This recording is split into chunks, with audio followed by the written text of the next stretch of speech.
the most useful medicinal herbs to treat diabetes. Sadabahar has long been used in Ayurveda and Chinese medicines and is said to be a time-tested herbal treatment for managing conditions like diabetes, malaria, sore throats, and leukemia. The smooth, glossy, and dark green colored leaves along with flowers are said to act as natural medicine for type 2 diabetes. According to Ayurveda, Sadabahar flowers and leaves are used to control blood sugar levels. One can have herbal tea made from flowers and leaves in the morning, or you can also choose some 3 to 4 leaves to get effective results. How to use Sadabahar for diabetes. The fresh leaves of Sadabahar can be dried, powdered, and stored in an airtight container.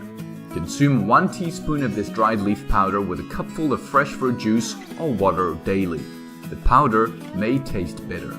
Take not more than 3 to 4 leaves of the plant and chew them to manage blood sugar levels through the day.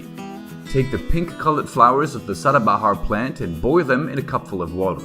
Strain the water and drink it every morning on an empty stomach.